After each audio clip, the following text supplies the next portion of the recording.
కూటమి ప్రభుత్వం అధికారం చేపట్టి ఏడాది పూర్తి చేసుకున్న సూపర్ 6 హామీలు నెరవేర్చకుండా యువతకు మోసం చేస్తుందని వైసీపీ నేతలు ఆరోపించారు. జగన్ పిలుపు మేరకు రాష్ట్ర వ్యాప్తంగా యువత పోరుబాట చేపట్టారు. శ్రీకాకుళం జిల్లాకు చెందిన ముఖ్య నాయకులతో పాటు పెద్ద ఎత్తున యువకులు పాల్గొని కలెక్టర్ గ్రీవెన్స్ దగ్గర నిరసన తెలిపారు.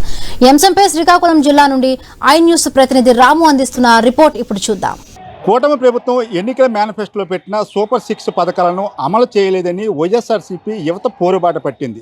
ఈ క్రమంలో మనం చూసుకోవచ్చు, శ్రీకాకుళం జిల్లాకు సంబంధించి భారీ ఎత్తున యువత అనేది కలెక్టర్ గ్రీవెన్స్కి వచ్చి తమ నిరసన అయితే వ్యక్తం చేస్తున్న నేపథ్యంలో మనతో పాటు రాష్ట్ర యువజన విభాగ ఉపాధ్యక్షులు మెంటాడ స్వరూప్ కూడా ఉన్నారు. అసలు ఈరోజు యువత పోరుబాట చేయడానికి గల ముఖ్య కారణం ఏంటి, ఆయన మాటలు చూసుకుంటే కూటమి ప్రభుత్వం అధికారం చేపట్టి ఏడాది పూర్తి చేస్తుంది. ఈ నేపథ్యంలో ఏ హామీలు నెరవేరలేదని యువత పోరుబాట పెట్టారు. యువతకి ఇచ్చిన హామీలు ఏవైతే ఉన్నాయో చంద్రబాబు నాయుడు గారు ఇచ్చారో ఒక్క హామీ కూడా నిలబెట్టుకోలేదు చంద్రబాబు నాయుడు గారు.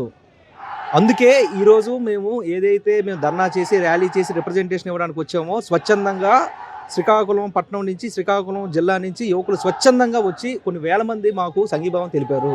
అతను ఇచ్చిన హామీలు ముఖ్యంగా రెండు హామీలు చెప్తాను. ఒకటి నిరుద్యోగ వృత్తి, 3,000 రూపాయలు ఇస్తామన్న నిరుద్యోగ వృత్తి ఎవరికి ఇచ్చారు, ఎప్పుడు ఇచ్చారు, ఎక్కడ ఇచ్చారు, ఎవరికి ఇవ్వలేదు. పోనీ బడ్జెట్లో పెట్టారా, పొందుపరిచారా అంటే కనీసం బడ్జెట్లో కూడా పెట్టలేదు. 2 ఫైనాన్షియల్ ఇయర్స్ అయిపోయింది. సంవత్సరం కాలం గవర్నమెంట్ అయి ఉండొచ్చు, కానీ బడ్జెట్స్ మటుకు 2 అయిపోయాయి. 2024, 25 బడ్జెట్ కూడా అయిపోయింది. 25-26 బడ్జెట్లో కనీసం ఒక్క రూపాయి కూడా నిరుద్యోగ వృత్తికే పెట్టలేదు చంద్రబాబు నాయుడు గారు. సో 2 సంవత్సరాలు అతను ఎగ్గొట్టారు. 2 సంవత్సరాలకి 1,60,00,000 కుటుంబాలు నిరుద్యోగ యువకులు ఉన్నారని చెప్పి స్టాటిస్టిక్స్ చెప్తున్నాయి. 1,60,00,000 ఇంటూ 3,000 అంటే 55,000 కోట్లు సంవత్సరంకి ఇవ్వాలి. అంటే 2 సంవత్సరాలకి 1,15,000 కోట్లు.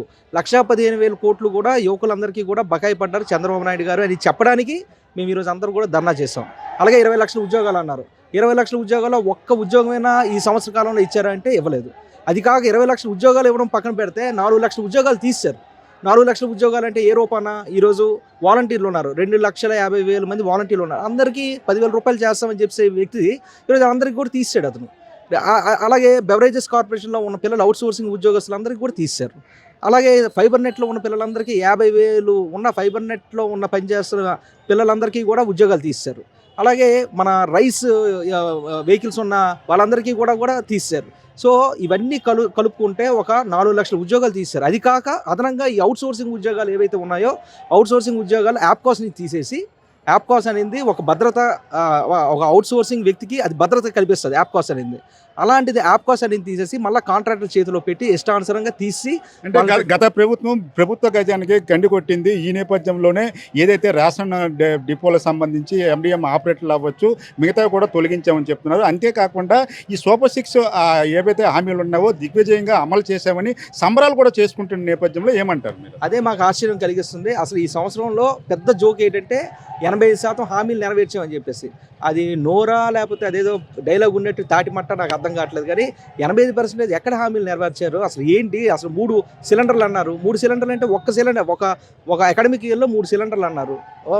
ఒక క్వార్టర్కి 1 సిలిండర్ అన్నారు. ఇప్పుడు ఒక ఫైనాన్షియల్ ఇయర్ అయిపోయిందండి, ఎంత ఇచ్చారు? 1 సిలిండర్ ఇచ్చారు.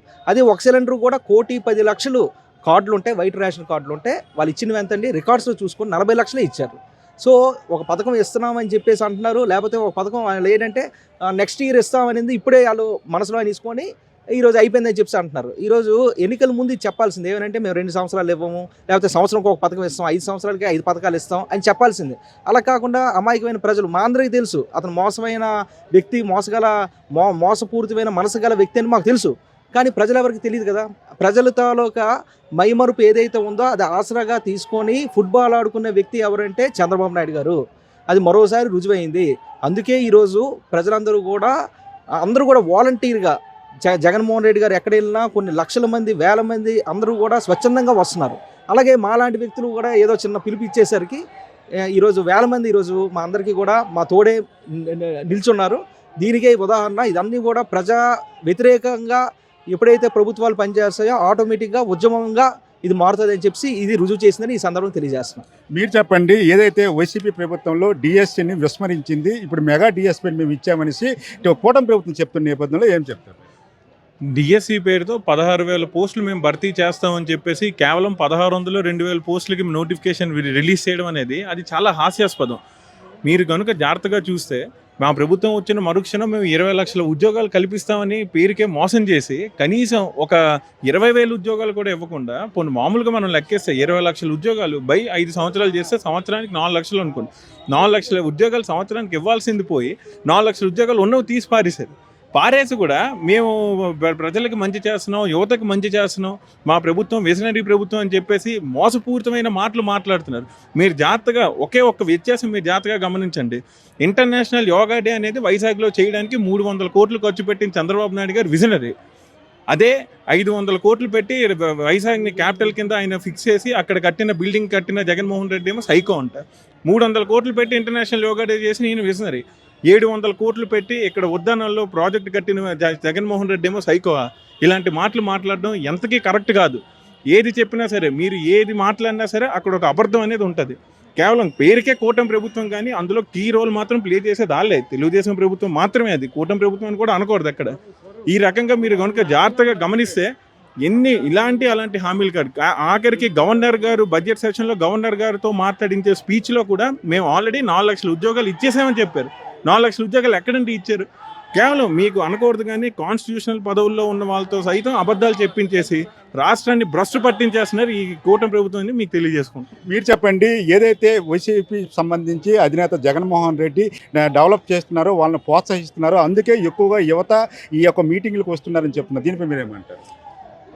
ఇప్పుడు డ్రగ్స్ మీద సైడ్ ట్రాక్. ఇప్పుడు యాక్చువల్గా ఏంటంటే ప్రతి దాన్ని ఏదో ఒకటి డైవర్ట్ చేయాలి. ఇప్పుడు దీని విధంగా డైవర్ట్ చేశారండి. అసలు లాస్ట్ 5 ఇయర్స్లో దొరికిన డ్రగ్స్కి ఇప్పుడు 1 ఇయర్లో దొరికిన డ్రగ్స్కి ఎంత వేరియేషన్ ఉందో చూసారా? అప్పుడేవో కావాలని చెప్పి తీసుకొస్తానని చెప్పారు, కానీ ఇప్పుడు ఓపెన్గా తీసుకొస్తున్నారు డ్రగ్స్. ఎక్కడ పడితే అక్కడ కారులో దొరుకుతున్నాయి డ్రగ్స్. ఇప్పుడు ఇది డ్రగ్స్ ఇచ్చో లేకపోతే ఇంకో చేసేది కాదు. ఏ డ్రగ్ ఎక్కించుకున్నారు తెలుసా అండి? యూత్ అంతా వైఎస్ఆర్సీపీ జగన్మోహన్ రెడ్డి అనే డ్రగ్ ఎక్కించుకున్నారు లోపట. అలా ఆగరు. ఈ 5 సంవత్సరాల్లో మీరు ఇచ్చిన హామీలు కానీ చెయ్యకపోతే డ్రగ్స్ తాలూకు ప్రభావం ఎలాగుంటో తెలుసు కదా. మా వైఎస్ఆర్సీపీ అనే స్పెషల్ డ్రగ్ ఉంది మాకు. దాన్ని కానీ మేము బయట పెట్టామంటే మరి ఇంకా ఓపెన్గా చెప్పలేను. ఇప్పుడు మీరు రప్ప రప్ప రప్ప అని చెప్తున్నారు కదా, మేము అఫీషియల్గా వెళ్తాం రప్ప రప్ప రప్ప అని. ఎక్కడి వరకు వెళ్తాం తెలుసా? మొన్నటి వరకు మీరేం చెప్పారు? రెడ్ బుక్ రాజ్యాంగం నడుస్తుందని చెప్పారు కదా. రెడ్ బుక్ రాజ్యాంగంలో బొక్క ఏం లేదు. మేము స్వతంత్ర భారతదేశంలో ఉన్నాం, మాకంటూ రాజ్యాంగం ఉంది. రాజ్యాంగంలో ప్రతి ఒక్కడికి కూడా హక్కులు ఉన్నాయి. మా హక్కులు కాల రాస్తే మేము మీ పిల్టు పట్టుకొని రోడ్డు మీదకి ఈడుకొచ్చే రోజులు వస్తాయి. కావాలండి. మీకు 20 లక్షల ఉద్యోగాలు ఇస్తా అన్నారు, ఏమి ఇచ్చారు? 3,000 రూపాయలు భృతిస్తా అన్నారు, ఏమి ఇచ్చారు? ఇచ్చారా మీరు? ఇచ్చింది కాక ఉన్ని తీసి పారదొబ్బుతున్నారు. సారీ అనొచ్చు అనుకోదు, ఎందుకంటే వాళ్ళ మీద డ్రగ్ కదా. మాకు వైఎస్ఆర్సీపీ జగన్మోహన్ రెడ్డి డ్రగ్ ఎక్కేసింది. మాకు ఏం చేయాలో తెలియట్లే. తప్పు చేసేవాడి మీద పడిపోవడం, అన్యాయం చేసేవాడిని ఈడ్చుకు రావడం, ఇవే మా డ్రగ్స్ చేసే మెయిన్ కార్యక్రమాలు ఏంటంటే ఇవే. సో మీరు ఏం చేయాలంటే అండి, మాకు కావాల్సిన 20 లక్షల ఉద్యోగాలు ఇవ్వండి, లేకపోతే భృతి ఇవ్వండి. ఇంకా ఇవి కాకపోతే 4 లక్షల ఉద్యోగాలు తీశారు, వాళ్ళకి న్యాయం చేయండి. ఉద్యోగాలను ఇవ్వండి, కాకపోతే ఆ 4 లక్షల కుటుంబాలు రోడ్డుకి ఇచ్చుకొచ్చారు, వాళ్ళకి న్యాయం చేయండి. ఇవేం చేయలేని పక్షంలో ప్రతి 2 నెలలకి ప్రతి 3 నెలలకి రోడ్ల మీదకి వస్తాం. ఈ రోజు 2,000 3,000 మంది వచ్చారు, రేపు 10,000 వస్తారు, ఇంకో రోజు 25,000, ఇంకో 1,00,000 మంది అవుతారు. ఈ గొంతు ఎప్పుడు ఆగదు. ఈ గొంతు ఇలాగే ఎత్తుతాం. ఎవడు అణిచివేద్దామని చూసినా నన్ను అణిచివేస్తే ఇంకోటి వస్తాడు, ఇంకోటి అణిచివేస్తే ఇంకోటి వస్తాడు. మేము అందరం కూడా మీకు ఎగనెస్ట్గానే మేము ఉంటాం. ఎగనెస్ట్ అంటే ఏంటి? పార్టీకి కాదు ఎగనెస్ట్ కాదు, మేము ప్రభుత్వానికి ఎగనెస్ట్ కాదు. మీరు చేసే అన్యాయాల అక్రమాలకు మాత్రమే మేము ఎగనెస్ట్ ఉంటాం. మీరు ఇదే కార్యక్రమం మేము కంటిన్యూ చేస్తే మేము ఇలాంటి కార్యక్రమాలు మరిన్ని చేసి మీకు బుద్ధి వచ్చే విధంగా మేము చేస్తామని చెప్పి తెలియజేసుకుంటున్నాం. ఇది మనం చూసుకోవచ్చు. ఏదైతే యువత పూర్వబాటులో భాగంగా పెద్ద ఎత్తున యువత అనేది కలెక్టర్ గ్రీవెన్స్కి వచ్చారు. అంతేకాకుండా ఏదైతే నిరుద్యోగ భృతి అవ్వచ్చు, అంతేకాకుండా ఏదైతే ఉద్యోగ అవకాశాల కల్పనలో కూడా ఏడాది పాలనలో కూడా కూటమి ప్రభుత్వం విఫలమైందని చెప్తున్నారు. ఈ నేపథ్యంలో ఇలాగే కొనసాగితే ప్రతి 2 నెలలకు ఒకసారి కూడా మేము ఉద్యమం బాట పడతామని యువత చెప్తున్న పరిస్థితి కనిపిస్తుంది. వావట స్టూడియో.